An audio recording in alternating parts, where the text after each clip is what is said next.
안녕하세요. 생생매거진 오늘 황진입니다. 요즘 여야가 여성가족부 폐지를 두고 날선 공방을 벌이고 있죠. 그러면서 건강가정기본법 개정안이 우리 관심에서 또 조금 멀어졌습니다. 여가부는 지난해 4차 건강가정 기본계획을 발표하면서 비혼 동거 커플 같은 사실혼이나 또 아동학대 등으로 인한 위탁가족도 법률상 가족으로 인정하겠다라고 밝혔는데요. 최근에 이 입장을 바꿨고 사회적 합의를 통해 검토하겠다고 다시 제자리로 돌아왔습니다. 지난해 비친족 가구원이 101만 5천여 명, 집계 이래 처음으로 100만 명을 넘었습니다. 2020년 국민인식조사에서는 혼인이나 혈연관계가 아니더라도 생계와 주거를 공유하면 가족이다, 이런 답이 69%였거든요. 생각은 이렇게 변해가고 또 여러 가지 이유에서 결혼을 대신할 관계를 선택하는 사람도 늘고 있습니다만 법적 결혼이나 혈연관계가 없는 가족은 또 수술 동의서에 서명할 권리조차 없거든요. 가족처럼 함께 살아도 법적 가족은 아니라는 이유에서 말입니다.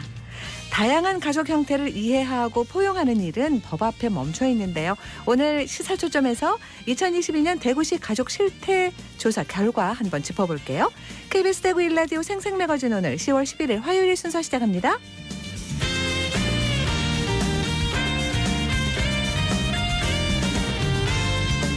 생생매거진 오늘은 대구와 경북 장민 모두가 함께하는 시사정보 프로그램입니다. 오늘도 청취자 여러분 곁에 한 걸음 더 가까이 다가갑니다.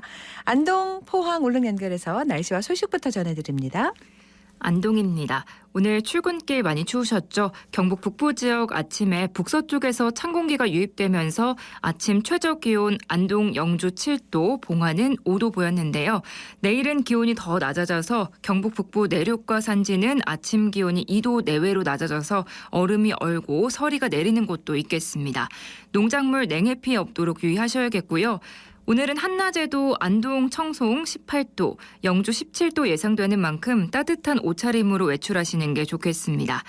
여기에 우리 지역 순간풍속 시속 55km로 바람이 강하게 부는 곳이 있으니까 시설물 관리에도 각별히 신경 써주시기 바랍니다. 한국국학진흥원이 내일 한글과 새시대, 새기술이라는 주제로 한글 산업화 방안을 모색하는 온라인 포럼을 개최합니다. 참여와 접근성 확대를 위해 온라인 줌으로 열리는데요. 4차 산업혁명, AI, 한글의 산업화에 관심 있는 누구나 포스터의 QR코드를 통해서 쉽게 참여할 수 있습니다. 이번 포럼은 산업화 방안을 모색하는 자리지만 핵심 주제가 한글인 만큼 발표자는 한글 연구의 권위자, AI와 인문학을 함께 공부한 연구자 5인으로 구성했고요. IT나 새시대의 기술을 활용해 한글이 지닌 인문학적 가치와 산업적 가치를 균형 있게 조명하겠다는 취지에서 진행됩니다. 세종국어문화원 김스롱 원장의 기조 강연을 시작으로 제1부 한글과 미래 일상, 제2부 AI가 쓰는 한글과 관련해 발표가 진행되니까 관심 있는 분들은 온라인으로 포럼 참석하셔서 좋은 정보 얻어가시길 바랍니다. 안동에서 전해드렸습니다. 이어서 포항입니다. 종일 찬바람이 불면서 기온 크게 떨어지겠습니다. 오늘 낮 기온 19도 안팎이 예상되고요. 오늘까지 순간시속 70km가 넘는 돌풍이 부는 곳이 있으니까요. 시설물 관리 잘해주시고 해상 안전사고에도 각별히 유의하시기 바랍니다. 지난달 태풍 흰남노로 침수됐던 포항의 한 아파트 지하 주차장에서 중학생 김모 군이 목숨을 잃었었죠. 그런데 김 군의 유가족이 보험금을 받을 수 없어서 안타까움을 더하고 있습니다. 포항시는 각종 자연재해 사망이나 폭발 화재, 붕괴 상해 사망 등으로 피해를 본 시민을 돕기 위해서 전 시민을 대상으로 시민안전보험에 가입했는데요. 상해 사망 유족에게 최대 2천만 원의 보험금이 지급되는데 이번 재해로 숨진 10명 가운데 사망 당시 만 14세인 중학생 김 군은 이 보험 가입 대상에서 제외돼 보험금을 받을 수 없는 것으로 확인됐습니다. 보상 대상자가 만 15세 이상이기 때문인데요. 상법 732조를 보면 15세 미만자 등의 사망을 보험사고로 한 보험계약은 무효로 합니다. 보험금을 노린 범죄를 막기 위해 마련된 규정으로 알려졌는데 김 군의 사례처럼 범죄와 관련이 없는 경우에도 보험금을 받지 못하는 경우가 있어서 법 개정 논란이 일기도 했습니다. 한편 김군은 태풍 당시 아파트 주차장에 물이 차자 차를 빼러 가는 어머니가 걱정돼 따라 나섰는데 이 주차장 밖으로 나오지 못하고 숨진 채 발견됐습니다. 지금까지 포항이었습니다. 이어서 울릉입니다. 울릉도와 독도는 흐린 하늘 보이고 있습니다. 현재 기온은 어제보다 1도 낮은 15도, 습도는 70%입니다. 동해 중부 먼바다에는 서풍이 불면서 2에서 4m의 높은 물결이 일고 있습니다. 오늘 여객선은 일부 통제됐습니다. 울릉군 어민들이 안전을 위해 스스로 쓰레기 수거에 나섰습니다. 지난주 울릉군에는 강한 바람과 폭우로 항구 내에 각종 쓰레기가 유입됐는데요. 대형 나무 조각이 선박과 선박 사이에 끼면 선박이 침몰하는 대형 사고가 일어날 수 있고요. 각종 쓰레기와 밧줄이 스크류에 감기면 엔진이 고장나거나 선박이 뒤집힐 수 있습니다. 이런 위험을 방지하고자 지난 8일 어민들과 해경 등은 각종 장비를 동원해 항내 청소에 나섰습니다. 이날 어민들은 각종 쓰레기를 무트로 끌어올리며 깨끗하고 안전한 항구 만들기를 주도했습니다. 군 차원의 청소 이전에 어민들이 스스로 나서 대대적인 정리를 함으로써 어민들이 직접 항구를 지킨다는 의미가 더해져 이번 청소가 더욱 의미 있었는데요. 어민들의 터전인 항구가 깨끗하게 유지되기를 기대해 봅니다. 지금까지 울릉이었습니다.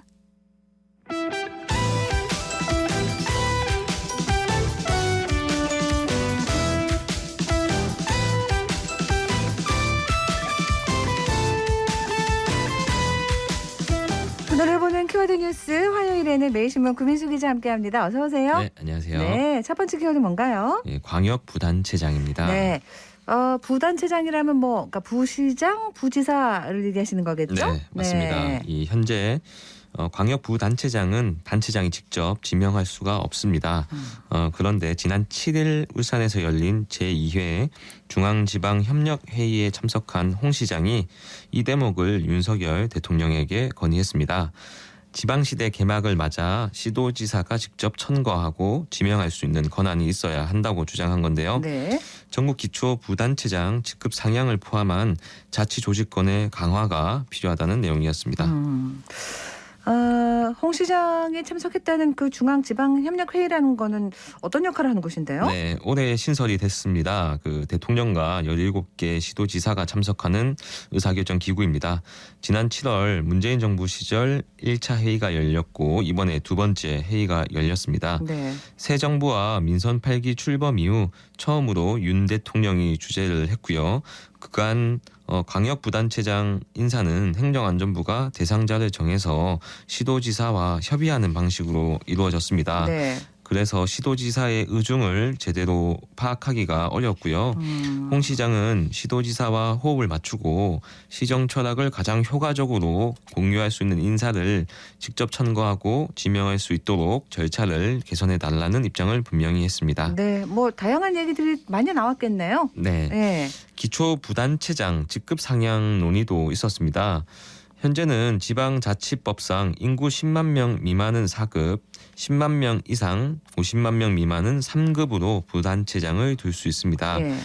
대구를 기준으로 설명드리자면 중구는 10만 명이 안 돼서 부구청장이 4급이고요. 대구에서는 유일하게 인구가 60만 명 이상인 달서구청만 부구청장이 2급입니다. 구청마다 하는 일은 비슷한데 인구수로 이렇게 차이를 두는 건 네. 불합리하다는 지적이 그래요? 계속 있었습니다. 네, 어떻게 반영이 될지 지켜봐야겠습니다. 다음 키워드는요? 네, 외국인 아파트 통계입니다. 외국인 아파트라는 게 무슨 얘기예요? 외국인들이 사는 아파트 얘기하시는 거예요? 네. 외국인들이 국내 아파트를 얼마나 샀는지 얼마나 샀는지? 예, 이 통계가 처음으로 공개가 됐는데요. 그래요? 네. 예, 지난 2015년부터 올해 8월까지 한 7년 8개월간 외국인이 사들인 전국에 있는 아파트가 약 한 3만 채 정도라고 합니다. 네. 이 가운데 중국인이 매입한 건수가 전체의 60%를 차지했고요. 네. 이어서 미국인이 매입한 경우가 약 20%였고요. 기타 국적이 18%였습니다. 네. 중국인의 매입 비중이 가장 높은 곳은 울산이었는데요. 무려 87%에 달했습니다. 이어서 충남, 제주, 충북, 인천 순으로 나타났습니다. 미국인의 매입 비중이 높은 지역은 서울이 유일했습니다. 주택 가격이 몇 년 전부터 막 올라가지고 네. 외국인들이 우리나라 주택 네. 구입에 관심이 많았나요? 맞습니다. 네. 이 외국인 아파트 매입 건수가 매년 소폭 증가 추세를 보이다가 집값과 전셋값이 크게 뛰기 시작한 지난 2020년부터 급증하기 시작했습니다. 네. 이 고강도 금융 규제로 내국인의 주택 매입은 어려워진 반면에 이런 규제를 받지 않는 외국인들의 아파트 매입은 대폭 증가했다는 분석이 나오는 대목이고요. 네. 지난해에는 외국인 투기 논란 속에서 2년 연속 감소세를 보였다고 합니다. 올해 들어서 금리 인상 등으로 집값 하락세가 본격화한 데다가 새 정부의 외국인 부동산 투기 단속 의지에 따라 외국인들도 아파트 매입에 신중한 모습을 보이는 것이라는 분석이 나옵니다. 대출 축소나 이런 어떤 고강도 금융 규제를 외국인들을 받지 않는다. 네네. 그래서 아파트를 많이 샀다. 투기가 좀 사라질까요? 네, 국토부는 올해 4분기 중에 외국인 주택 관련된 통계를 시범 생산하고요. 관계부처 합동으로 외국인의 투기성 부동산 거래에 대한 첫 기획조사를 진행할 예정입니다. 네. 조사 대상은 전국적으로 1만 건이 넘는다고 하고요. 정부는 이달 말 합동조사 결과를 발표하고 외국인 투기 방지 대책도 함께 공개할 예정입니다. 불법 행위가 적발된 외국인에 대해서는 출입국을 제한하는 제재 방안도 추진된다고 합니다. 내국인에 대한 역차별 논란이 재발하지 않도록 제대로 된 보완책을 마련을 해야 한다는 지적이 높고요. 네. 또 외국인들의 불법적인 외환 거래 방지와 공정한 세금 환수가 함께 검토되어야 한다는 지적입니다. 그렇습니다. 다음 키워드는요? 네, 직장 내 괴롭힘 금지법입니다. 이 법은 지금 시행되고 있는 거잖아요. 얼마나 됐어요? 네, 3년이 좀 지났는데요. 근데 좀 이런 일이 여전히 있다? 네네. 이런 얘기죠? 한 시민단체가 직장인 1,000명을 대상으로 설문조사를 했는데요. 네. 직장인 4명 중 3명은 직장 내에서 괴롭힘을 당했을 때 여전히 신고하지 않고 참는다고 답을 했습니다. 그랬군요. 네, 우선 최근 1년간 직장 내 괴롭힘을 경험했다는 응답은 전체의 30% 정도였는데요. 맞네요. 이는 직장 내 괴롭힘 금지법이 시행된 직후 이뤄진 조사보다 약간은 줄어든 수치라고 합니다. 2019년 9월에 44.5%였는데요. 이것보다는 15.4%포인트 줄어든 건데요. 0이 돼야 되는데. 네. 그죠? 네. 네. 이 직장 내 괴롭힘을 경험한 이들 가운데 38.2%가 괴롭힘 수준이 심각하다라고 답을 했습니다. 네. 문제는 직장 내 괴롭힘에 대한 대처는 오히려 소극적으로 변한 건데요.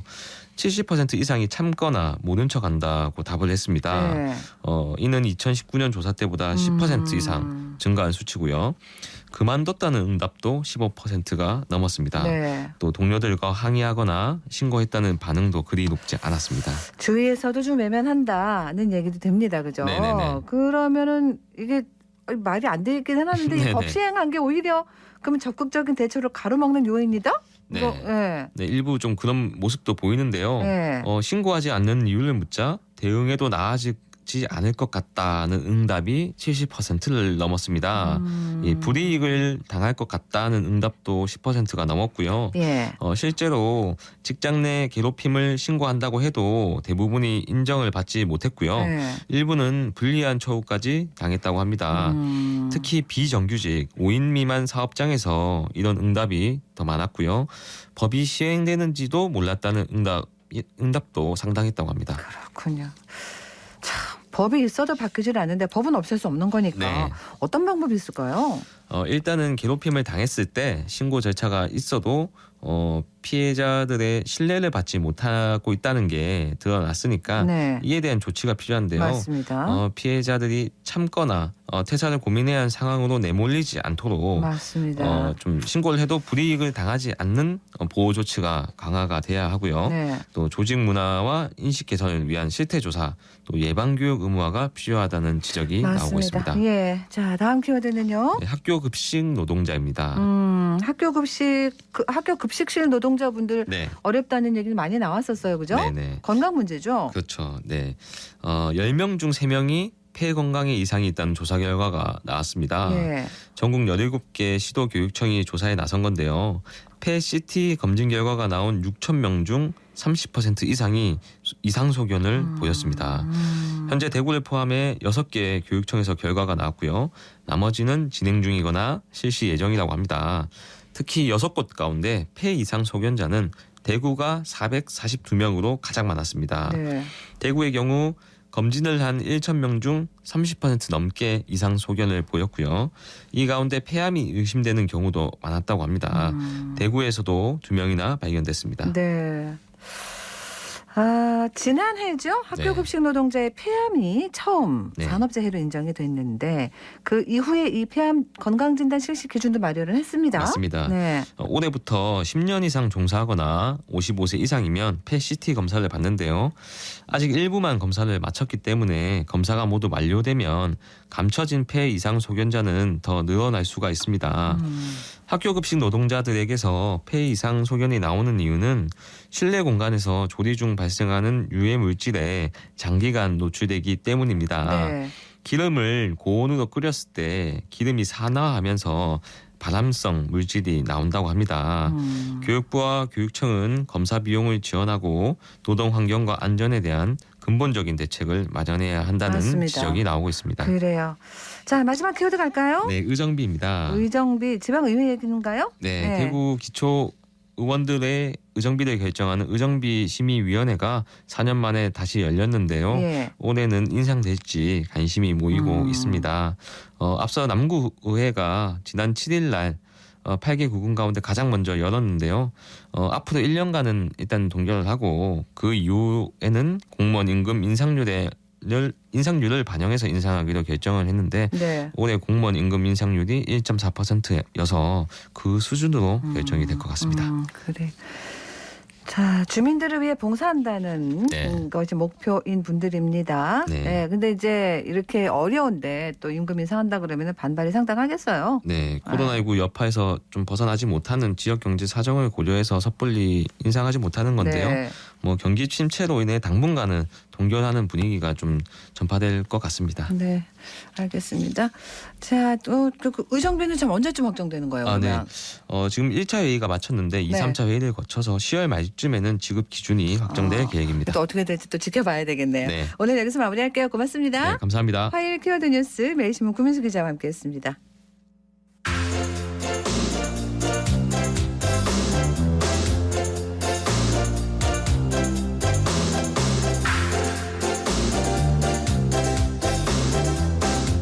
네, 대구 강정고령보 하면 뭐 최근에 열렸던 달성 대구 현대미술제도 떠오르는 곳이고 많은 분들이 자전거도 타고 여유를 즐기는 곳입니다. 지난 주말에 이 디아크에서 K워터와 함께하는 3대3 농구대회가 열렸대요. 서유리 리포터가 취재를 해왔습니다. 어서 오세요. 네, 안녕하세요. 네. 네, 이번 3대3 농구대회의 제목은 2022 코리안 강변대첩 인 낙동강으로 대학 및 일반부, 고등부, 여성부 이렇게 3개 부문으로 나눠서 진행을 했고요. 네. 총 58개 팀 232명이 참가했습니다. 결선 당일인 지난 8일에는 농구 경기는 물론이고요. 한국수자원공사에서 추진 중인 수돗물 서비스 정보까지 알아볼 수 있었는데요.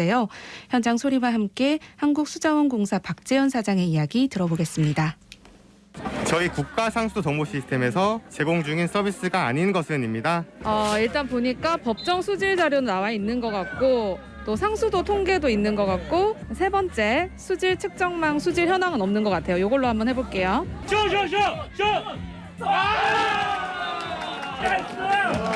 더 재밌다.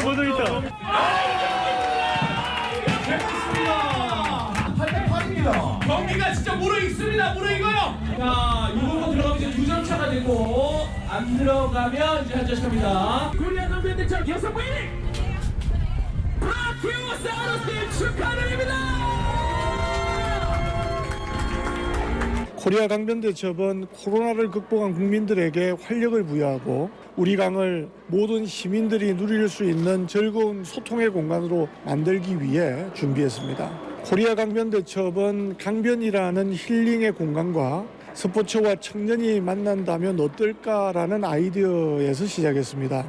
K워터는 청년들의 젊음과 에너지를 마음껏 발산할 수 있는 활력의 공간, 시민들에게는 즐거움의 공간으로서의 강변의 모습을 만들도록 더욱더 노력하도록 하겠습니다. 역시 이런 거는 현장 박진감 이런 게 막 확 느껴져서 좋습니다. 3대3 농구라는 게 요즘 많이 보는 거, 길거리 농구 이거 말하는 거예요? 네, 맞습니다. 3대3 농구는 2018년 자카르타 아시안게임에서 정식 종목으로 채택된 후에 2020년 도쿄올림픽에서도 만나볼 수 있었는데요. 이 총 경기 시간이 10분이고요. 두 팀이 한 개의 골대로 경기를 하는 스포츠이기 때문에 정말 속도감 있게 경기가 진행이 됩니다. 네. 여성부 우승팀 선수의 인터뷰 들어보고요. 결승전 전에 또 한국수자원공사 사내 농구팀과 개그맨 농구팀 슬램 덕후 팀과의 이벤트 경기도 진행됐거든요. 슬램 덕후 멤버인 개그맨 정범균 씨의 이야기 먼저 들어보겠습니다. 네, 안녕하세요. 저는 개그맨 정범균입니다. 우리 K워터 팀이 연장전까지 가는 경기 끝에 저희랑 명승부를 펼쳐주셔서 저희도 오늘 너무 재밌었고 이 팀이 이렇게 잘했었나? 오늘 좀 놀랬던 하루였습니다. 고등부의 실력이 이렇게 높았나? 정말 NBA에서 하는 기술들이 많았거든요. 스텝백이라든가 유로스텝이라든가 이런 것들을 우리 학생들이 자유자재로 하는 모습을 보면서 야, 진짜 농구에 대한 열정, 사랑 이런 걸 느낄 수가 있었습니다. 대구에 계시는 분들, 그다음에 전국에 계신 많은 분들 요즘 날씨 너무 좋은데요. 강정, 고령부에 한번 오시면 정말 이 물길 따라서 자전거도 아니면 아이들과 함께 걷는 것도 너무너무 좋으니까 주말에 아니면 평일 저녁에 온 가족이 한 번씩 꼭 와보시길 부탁드리겠습니다. 안녕하세요. 저는 브라키오사우루스 팀의 정수연입니다. 저는 키가 작으니까 슛 같은 거 위주로 많이 연습하고 친구들도 원래 하던 대로 하자 뭐 이런 식으로 해서 진행했습니다. 강변에서 진행한 대회는 저도 처음 참가해봤는데요. 날씨가 맑아서 이렇게 밖에 나와서 나들이 하는 기분도 들고 경기할 때는 바람이 많이 불어서 그런 점이 약간 힘들긴 하지만 색달랐던 것 같아요. 대회 끝나고 여기 저희가 서울에서 대구까지 왔으니까 맛있는 거 먹기로 했거든요. 재밌게 맛있는 거 먹고 돌아가면 될 것 같고 같이 해줘서 뭐 고맙고 수고했다고 말하고 싶습니다. 네. 그러니까 이제 이런 대회 하면 또 대회도 대회고 막 여러 가지 같이 열리는 그런 것들 보는 재미도 또 있잖아요. 그렇죠. 네. 이 대회에서도 그런 걸 볼 수가 있었는데요. 네네. 솜사탕 먹기, 네컷 사진 찍기, 색칠놀이 같이 이 가족이 함께 참여할 수 있는 이벤트가 곳곳에 있었고요. 또 상수도 관련 퀴즈를 맞히면 경품도 주고 K워터 밀양 정수장에서 만든 수돗물을 마실 수도 있었습니다. 네. 네, 이진우 국가수도정보센터장에게 수돗물에 대한 이야기 들어보고요. 이어서 시민들의 이야기도 들어볼게요. 한국수자원공사는 식품위생 수준의 고품질 수돗물 생산, 공급을 위해 2023년까지 전 광역정수장 대상으로 ISO 22000 국제인증 취득을 추진 중에 있고 또한 찾아가는 수질검사 서비스, 급수설비 진단, 세척 서비스인 수돗물 안심 서비스를 통해 수질 사각지대 해소를 위해 노력하고 있습니다. 철저한 수도시설 관리 및 지방상수도 지원 업무를 통해 시수원부터 수도꼭지까지 맑고 깨끗한 물을 공급하기 위해 최선을 다하고 있습니다.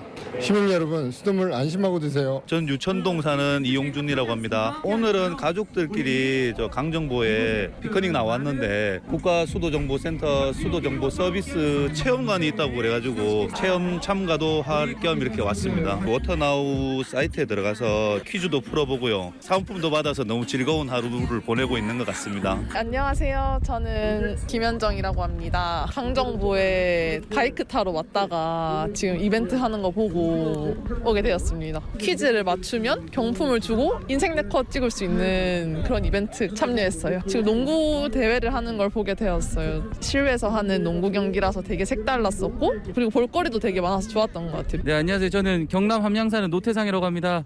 강정보를 배경으로 한 3대3 농구대회가 너무 박진감 있고 너무 재밌었어요. 그리고 거기다가 비보잉 공연도 너무 멋있게 잘 봤습니다. 농구대회는 끝이 났지만 앞으로도 시민들에게 낙동강변이 소통의 공간 또 활력을 주는 공간이 되길 바라봅니다. 그래요. 잘 들었습니다. 네, 고맙습니다. 서유리 리포터였습니다.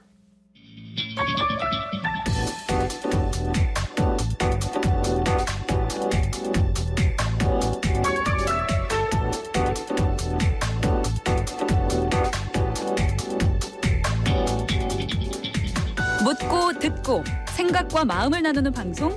지금 여러분께서는 대구 경북을 보고 듣는 생생 매거진 오늘을 함께하고 계십니다.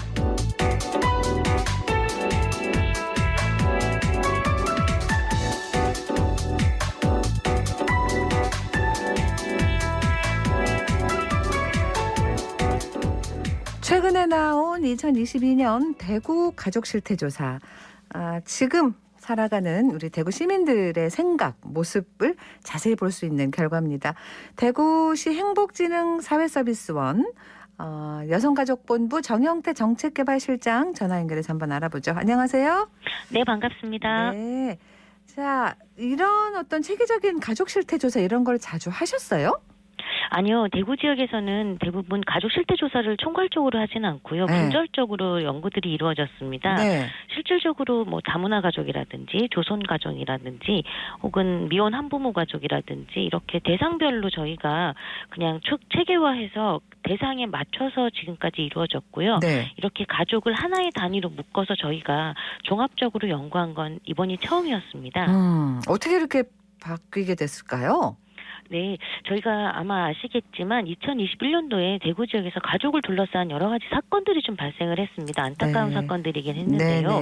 조선 가정에 대한 사건이라든지 혹은 영케어러 돌봄, 청년 간병 살인이라든지 전국적으로 저희가 주목받을 만한 그런 사건들이 생기면서 가족에 집중을 했으면 좋겠다라는 의견들이 나왔고요. 그것들을 저희 본부에서 받아서 저희가 2022년 연구 과제로 기획을 했고요. 그 기획에 따라서 2022년 저희가 연구를 수행했던 사례입니다. 그렇군요. 자, 처음 이렇게 아주 그 규모도 크게 체계적으로 하신 건데 어떤 점들을 주로 보신 거예요? 이번 조사에서. 네, 가족이라는 게 워낙 아시다시피 다양하긴 한데요. 그래서 가족의 형태라든지 가족들이 어떻게 구성되어 있는지라는 부분들에 대해서 집중을 했고요.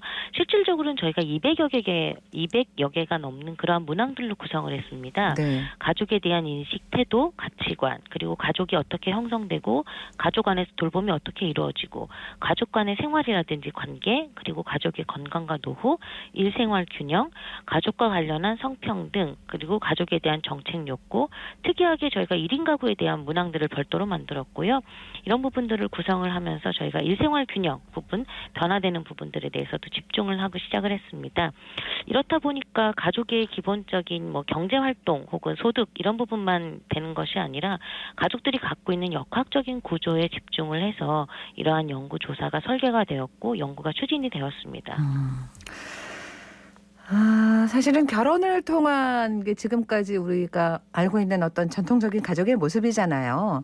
근데 이제 여러 가지 그래도 다른 어떤 그 설문이나 이런 거를 해보면 참 다양한 가족 형태를 인정하고 있거든요. 그러면서 그게 이제 자연스럽게 이제 나타나고 있는 것이고 그런 게 이번 조사에서도 나타나는지 궁금합니다. 대구 시민들의 가족에 대한 인식은 어떻던가요? 네, 실질적으로 가족에 대한 인식들이 전통적인 방금 말씀하신 것처럼 혈연이라든지 그다음에 혼인이라든지 이렇게 형성된 가족에 대한 부분들이 기본적인 전통적인 가족관인데요. 이러한 중심의 가족에서 벗어나서 저희가 확장된 부분들의 가족들을 발견할 수 있었습니다. 가령 연령이 낮을수록 반려동물이라든지 반려식물들에 대한 가족을 인식하는 부분들이 높게 보이고 있고요. 혼인을 통한 전통적인 가족의 변화가 어떻게 나타나고 있냐면 혼인을 하지 않고 혼자 살아도 괜찮다는 응답이 3.65점으로 높게 나타났습니다. 또한 저희가 기본적으로 용어들 중에 변화가 좀 필요하다는 부분들에 많은 시민들이 동의를 했는데요. 혼인 여부와 상관없이 태어난 혼외자라는 용어에 대해서 폐기가 필요하다라는 부분들 그리고 부모의 성에 대한 부분들이 협의를 통해서 뭐 또는 즉 엄마나 선택할 수 아빠의 있게. 성을 따를 수 있다라는 부분들로 이야기가 되기도 했습니다. 네. 참 그런 거에서 시대 변화를 볼 수 있어요. 그죠? 네.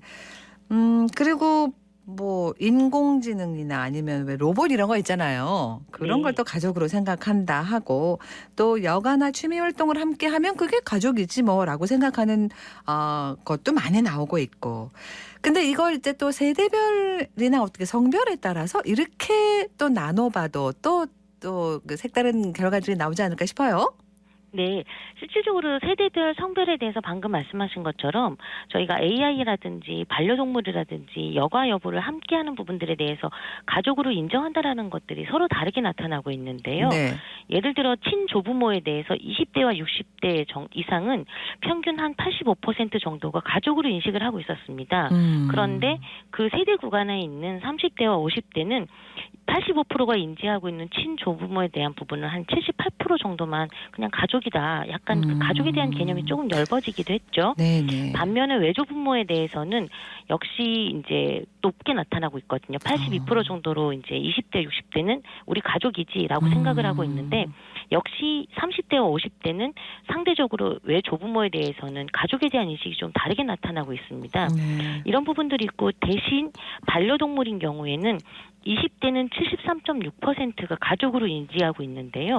여기에 반해서 60대 이상인 경우에는 39% 정도, 즉 10명 중에 4명 정도만이 그냥 가족이라고 생각하고 있는 부분들이 있어서 일단 전통적인 가족의 가치관들이 연령이 높을수록 여전히 조금 높게 나타나고 있다는 경향들을 보이고 있는 것 같습니다. 네, 자연적인 흐름이 아닐까 싶어요. 이 성별이나 세대에 따라 생각의 차이가 크게 났던 부분들 또 어떤 게 있을까요? 저희가 전통적인 가족에서 가장 많이 나타나고 있는데요. 예를 들어 제사라는 부분들을 저희가 조사를 했습니다. 실질적으로 여성이 가족관계에서 가장 어려워하는 부분들이 결혼을 하고 난 이후에 제사를 지내는 것인데요. 여성은 제사를 지내지 않는다는 것에 좀 필요성을 65% 정도가 느꼈습니다. 그런데 남성들인 경우에는 그 절반인 한 48% 정도만이 제사를 지내지 않는 데 동의한다라는 응답들을 했고요. 결혼 시기를 추진하는 과정에서도 남성은 56%만이 당사자 중심으로 결혼식이 만들어져야 된다라고 생각을 했는데 여성인 경우에는 72%가 당사자 중심의 즉 작은 결혼식, 스몰 결혼에 대한 부분들이 필요하다는 생각들을 갖고 있습니다. 더 중요한 점들 중에 하나는 부부가 각자의 가족과 명절을 지낸다는 것에 대해서 남성은 40% 정도, 즉 10명 중에 4명 정도만 동의했는데요. 반면 여성인 경우에는 56% 정도가 동의를 했습니다. 장례 문화 같은 경우에도 여성과 남성의 차이가 있는데요. 여성은 가족 중심의 장례 문화를 많이 해야 된다라고 생각하는 부분들이 10명 중에 7명 정도였다면 남성은 10명 중에 5명 정도가 그러한 장례 문화에 대한 부분들이 가족 중심으로 해야 된다라고 그렇게 인식을 했습니다. 그런 간극이나 이런 것들을 이제 어떻게 메워 나갈 것이냐가 이제 우리에게 숙제가 될 텐데요. 그런 부분들도 앞으로 우리가 잘 고민을 해봐야 될 거라고 생각을 합니다. 일단 결혼을 해서 가족을 이뤘다고 하면 그 가족 관계에 대한 만족도 이런 것들도 조사를 하셨던데 어떻든가요? 가족관계 만족도가 지역사회에서 성평등이라는 부분하고 가장 많이 밀접하게 나타날 수 있는데요. 네, 실질적으로 여성은 남성보다 만족도가 좀 낮게 나타나고 있습니다. 결혼을 하고 나서 남편들, 즉 남성인 경우는 높게 나타나고 있는데요. 여성은 낮게 나타나고 있고 특히 여성은 본인의 부모나 배우자, 형제, 자매 순으로 만족도가 높게 나오고 있는데 남성인 경우에는 본인의 배우자, 본인의 부모 순으로 만족도가 높게 나타나고 있습니다. 이러한 부분들은 갈등하고도 저희가 직결해서 찾아볼 수 있는데요. 여성들인 경우에는 이러한 만족도의 차이가 결국은 배우자의 갈등에서 높은 그러한 응답의 경향들을 보이고 있습니다. 여성들인 경우에는 79% 정도가 배우자의 갈등을 경험하고 있다라고 응답을 했고요. 제일 재미난 것은 40대의 경우가 그 갈등의 빈도가 가장 높게 나타난 것이 주목할 필요가 있다라고 생각을 합니다. 그리고 우리 또 대구 여성들의 가사노동 시간이 타시도보다 좀 많다. 이게 또 어떻게 보면 지역에 좀 보수성을 나타내는 거 아니냐 이런 얘기도 많이 나왔고요. 이게 좀 달라집니까? 어때요? 조금 달라지는 경향을 보이고 있는데요. 저희가 이제 질문했던 문항 중에 본인의 부모 세대가 어떻게 그러한 가사노동에 대한 분담이 있는지에 대한 인식과 현재 나에 대한 부분들을 저희가 서로 다르게 조사를 했습니다. 전통적인 가사노동으로 저희가 가장 많이 알고 있는 시장복이나 식사 준비, 청소 등 일반적으로는 76%로 좀 높게 나타나고 있는데요. 이 부분에 있어서 배우자가 모두 같이 한다는 응답은 14% 정도였습니다. 이거는 결국 내가 갖고 있는 나의 부모님 세대에서 나타나고 있는 롤모델이었죠. 부모님이 엄마가 76%를 이렇게 했다라는 부분, 그리고 우리 아버지랑 엄마가 같이 한 건 14.9%였는데요. 최근 현재 나의 상태에 있어서는 부부가 같이 한다는 응답이 32% 정도로 높게 나타났습니다. 거의 2배 정도 차이가 난 부분들이죠. 자녀 양육에서도 부모님 세대인 경우에는 부모님이 같이 한다라는 응답은 한 10명 중에 2명 정도 그런 수준이었는데 현재 나는 10명 중에 4명 정도, 즉 40% 정도가 아이들의 양육에 있어서 훨씬 많은 부분들 내가 혹은 남편이 많은 관심을 갖고 있다라는 응답들을 가져왔습니다. 여기에서 저희가 재미난 부분들이 가족 생활을 위한 전반적인 계획을 세우잖아요. 뭐 이사를 한다라든지 이런 부분들이 있어서 이런 계획과 준비 과정에서 부모님의 세대인 경우에는 부모님이 동일하게 한다는 42%에 불과했습니다. 그런데 현재 나는 59%로 높게 나타났습니다. 좀 더디긴 하지만 이러한 변화들이 많은 부분들 서로의 그런 가족 관계에서 나타나고 있습니다.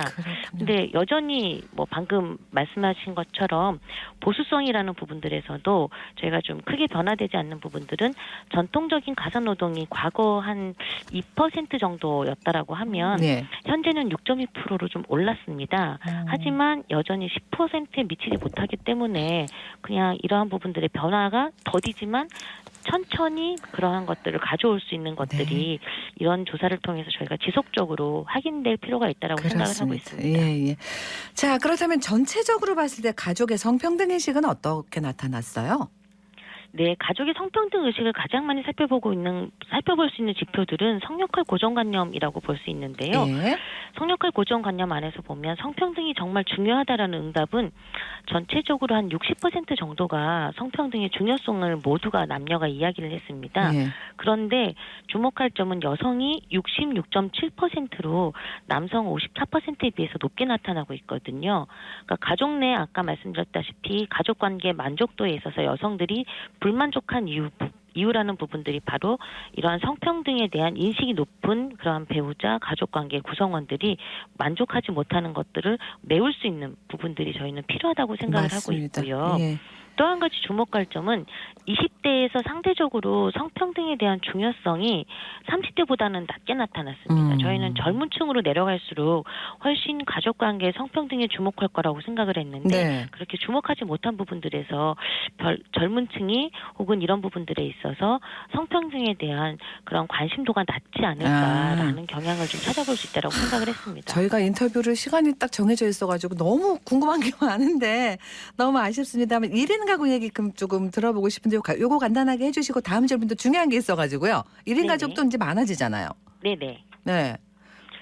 1인 가구는 정말 많은데요. 실질적으로 말씀드리면 1인 가구의 연령대가 좀 다른 것 같아요. 남성들인 경우에는 고령으로 갈수록 즉 40대 이상으로 갈수록 가족이 해체돼서 즉 이혼이나 사별이나 별거 등으로 나타나는 1인 가구들이 많았고요. 여성들인 경우에는 20대 30대가 훨씬 많은데 학업이나 직장 등에 관련해서 1인 가구로 형성되는 부분들이 많았어요. 네. 그리고 1인 가구 안에서 제일 중요한 부분들은 제일 어려운 점이 이제 식사라든지 그다음에 주거라든지 이러한 현안들에 가장 많은 어려움들을 갖고 있어서 향후에 지금 시에서 하고 있는 1인 가구 정책들 중에 주거라든지 그다음에 식사라든지 가족관계 혹은 관계 형성, 심리 지원 부분들이 계획하고 있는 것들이 좀 연계가 된다라면 훨씬 1인 가구 정책에서 많은 부분들 좀 해소가 될 수 있을 것이라고 생각을 합니다. 가족 실태 조사를 앞으로 이렇게 세세적인 걸 쭉 하실 텐데 일단은 뭐 큰 틀에서 정책 방향을 어떻게 가져갈 거라고 생각하세요? 가져간다고 생각하세요?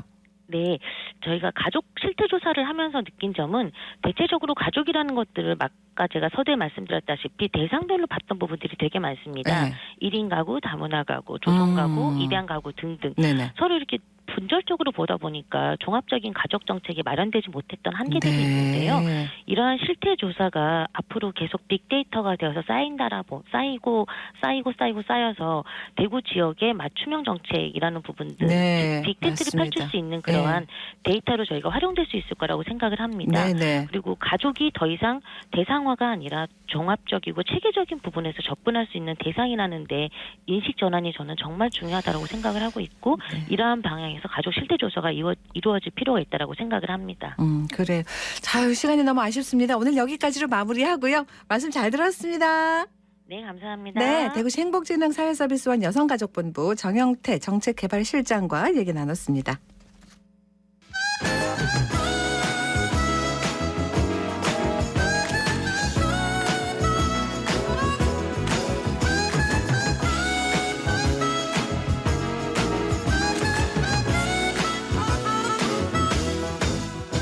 네, 11시 11시 44분 지났습니다. 어쨌든 경제 오늘은 전미영 디지털 자산관리 전문가와 함께합니다. 어서 오세요. 네, 안녕하세요. 네. 자, 건강보험제도 개편이 소득 중심 2단계다 이렇게 나왔습니다. 네. 그 두 번째 개편이라는 거죠? 네네. 네. 그 현재 건강보험제도는 2018년 7월에 한번 개편이 되었고요. 이후 4년 2개월 만에 다시 개편이 되었습니다. 지난 1단계에서는 이제 세대 구성원의 성별, 나이 등을 따져서 보험료를 부과하는 평가 소득 방식 폐지가 주요 골자였고요. 이번에 건강보험료 책정 방식은 직장 가입자와 지역 가입자가 각각 다르게 적용되었어요. 과거에 이제 지금 현재 직장 가입자 같은 경우는 월급과 그 외 종합소득세에 대해 보험료를 부과를 해왔지만 네. 지역 가입자의 경우에는 소득의 재산과 자동차 등의 소유 여부에 따라서 차등적으로 부과가 되었었죠. 그래서 형평성 문제가 계속 제기가 되었고요. 이번에 이 부분이 대폭 개편된 겁니다. 네. 그래서 지역 가입자의 보험료 부담을 덜고 건보료 부담 능력이 충분한 피부양자와 월급 외 소득이 많은 직장 가입자 등의 납부 보험료를 높이는 것이 이번 그 개편의 핵심이라고 이렇게 보입니다. 네. 그래서 개편에 따라 달라진 보험료는 9월 26일부터 지금 현재 고지되고 있는 그런 상황입니다. 네. 직장 가입자와 지역 가입자 사이에 형평성을 맞췄다는 네네. 건데 지역 가입자는 어떻게 달라진 거예요?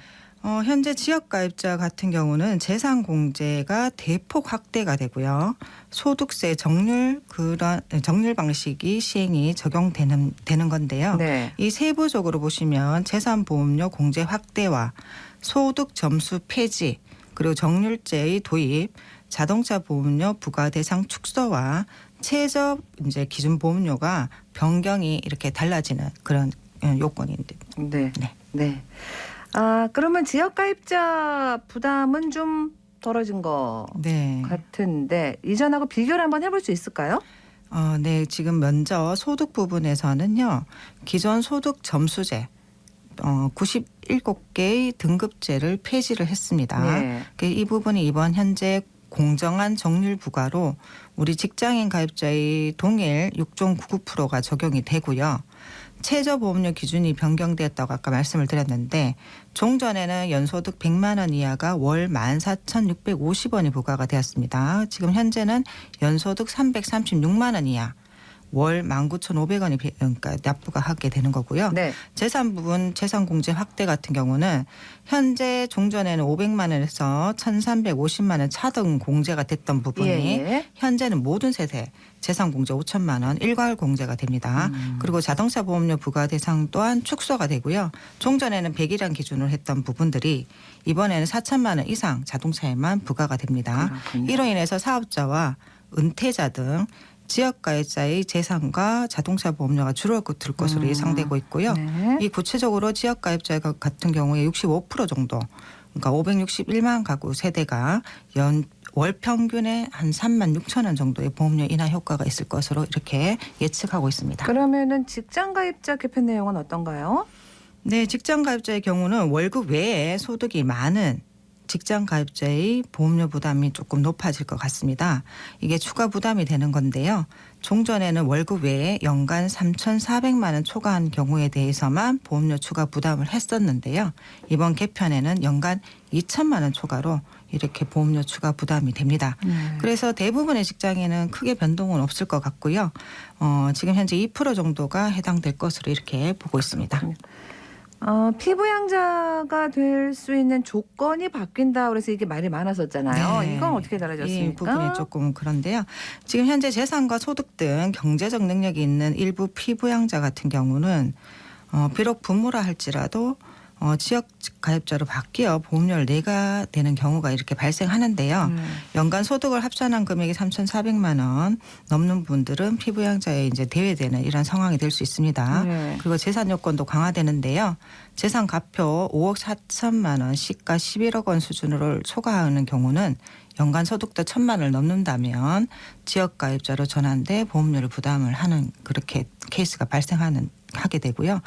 이전에는 이제 재산과표 9억 원에서 시가 18억 원 수준을 초과할 경우 피부양자에서 빠졌는데 이러한 부분을 고려한다면 좀 더 강화됐다고 이렇게 볼 수 있습니다. 네. 그럼 이번 개편으로 건강보험 피부양자 수가 줄어드는 건가요? 어느 정도나 줄어드는 건가요? 네. 2017년 건강보험 1차 개편 때 피부양자는 전체 가입자의 39%, 10명 중 4명 정도였습니다. 이번 개편으로 피부양자에서 지역가입자로 바뀌는 분들은 32만 세대에 36만 명으로 전체 소득이 있는 피부양자의 13%에 해당이 됩니다. 하지만 이번 국감에서도 부작용은 지적되고 있는데요. 연소득 100만 원에서 140만 원 상하이 정도에 되는 저소득자의 보험료가 6에서 최대 30% 정도 오르는 것에 대해서는 보완책이 필요하다고 이러한 목소리가 나오고 있습니다. 네. 자, 개편된 건강보험 좀 알아봤고요. 자, 10월에 금융위원회에서 나온 생활금융 뉴스 한번 체크해 주신다고 했습니다. 네네. 먼저 10월 6일부터 우대형 안심 전환 대출 신청 접수가 지금 시작됐습니다. 네. 주택가격 4억 이하 1주택 보유자 같으면 여기에 해당되는데요. 시중 주요 은행 같은 경우는 기존 대출받는 은행에서 접수를 받게 되고요. 기타 은행과 제2금융권의 취급 대출은 주택금융공사에서 신청 전수를 받습니다. 네, 뭐가 이제 기존의 대출보다는 좀 우리 이제 대출 받은 분들한테는 조금 도움이 되는 건가요? 그렇죠. 기존 이 안심 전환 대출이기 때문에 우대 대출입니다. 지금 현재 금리가 굉장히 높아지고 있고. 이율 같은가요? 그렇죠, 그렇죠. 그렇군요. 그래서 알겠습니다. 그분들의 혜택이 가도록 이렇게 하는 겁니다. 예, 소상공인이나 자영업자를 위한 지원도 있습니까? 지금 현재 10월 4일부터 재기를 위한 새 출발 기금이 출범했는데요. 대상은 코로나 피해를 입은 개인 사업자와 소상공인이 별도 지원 없이는 대출 상환이 불가능하거나 또는 현저히 우려되는 부실차주들에게 해당되는 경우고요. 지원 내용은 거치 기간을 1년에서 3년 정도 부여를 다시 해주는 부분, 그리고 장기 분할 전환해 주는 부분. 장기 분할이라 하면 10년에서 20년까지 이렇게 장기 분할해 주는 부분, 그리고 금리 감면 부분, 그리고 부실 신용 채무 원금 감면 부분 등이 내용이 있습니다. 네. 그래서 원금 감면이라는 것은 0%에서 80%까지 이렇게 전환해 줄 수도 있는 그러한 내용들이 지금 이번에 내용들이 발표됐습니다. 뭔가 지원이나 이런 것들이 새로 나오면 네. 꼼꼼히 대상이 되는지 안 되는지부터 좀 확인을 해봐야 되겠습니다. 네네. 금융 상품들도 뭐 좀 달라지는 게 있습니까? 네. 저희 전국민 대표 절세형 상품인 연금저축펀드의 전문적인 안정적 운영을 지원함으로써 지금 현재 국민 노후 자산의 안정적인 관리가 용이하도록 이렇게 바뀌는데요. 현재 연금저축펀드의 운용 방식 그리고 투자 대상 확대가 되었고요. 그리고 현재 일임이나 자문계약에 연계된 연금저축펀드 같은 경우는 세제 적격성이 제외가 됐었는데 네. 이것이 인정이 됩니다. 그래서 연금저축펀드를 통해서 공모상장 리츠 또한 투자가 가능하게 확대가 되고요. 최근 이제 글로벌 증시나 시장이 굉장히 혼란 속에서 이렇게 안정적인 투자를 위한 리츠 투자가 굉장히 각광을 받는데요. 예전에는 이러한 것들이 연금저축펀드 계좌에서는 어려웠는데 이번에는 투자 방법을 할 수 있도록 이렇게 가능해졌습니다. 네. 자, 규모가 적은 중소기업들을 위한 어떤 방법들 지원도 있겠죠? 네네.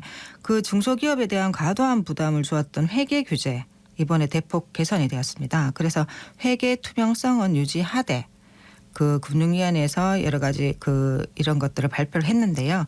그동안에 중소기업이 부담하는 소규모 상장사의 내부 회계 관리 제도 그리고 외부 감사 면제 이런 것들을 추진하고요. 거래소에서는 중소기업 회계지원센터를 설치를 운영을 해서 상장사 수준의 회계 규제를 적용받는 대형 비상장 사들의 범위를 축소했습니다. 그래서 소규모 비상장 회사에서는 간소화된 전용 감사 기준을 적용을 받게 되고요. 이 부분은 아마 기업 경영자들의 회계 부담에 대한 문제 이런 것들을 경감해주기 위한 조치로 그렇게 보여지고 있습니다. 네. 미국이 계속 금리를 지금 올리고 있고 그죠? 네, 지금 유럽도 뭐 심각한 데다가 또 네. 영국발 이슈까지 아이고 온 세상이 다 그렇죠. 힘든 네, 녹록치 않습니다. 맞습니다. 그런 네. 상황입니다. 이럴 때 우리 개개인들 어떤 점들을 주의 깊게 조심해서 가야 하는지 마지막으로 좀 알려주세요. 네네. 최근 미국의 기준금리가 굉장히 가파르고요. 네. 또한 지금 남은 그 기간에도 또 가파를 거라고 이렇게 예상을 하고 있고, 그리고 유럽발 이슈. 그다음 미중 갈등이 이게 지금 그러니까 갈수록 이게 보통치 않죠. 네. 그래서 물가 또한 완화되지 않는 그런 시점입니다. 심리적으로도 지금 투자가들이 굉장히 많이 힘든 구간이고요. 그런데 이제 최근 유럽발 주요 은행 등의 우려가 조금씩 나오고 있어요. 그래서 예전에 동유럽발 금융위기까지 이렇게 이제 상기가 되고 있는데요. 이런 시장일수록 이렇게 보시면 또 주식시장과 채권시장의 변동성이 커지지만 단기 채권형 상장지수 펀드 같은 경우도 금리가 굉장히 올라가 있습니다. 그래서 특판 금리도 지금 한 4%대 이렇게 나오고 있고요. 그래서 방향성이 나올 때까지는 현금 자산을 보유하는 것이 필요해 보이고요.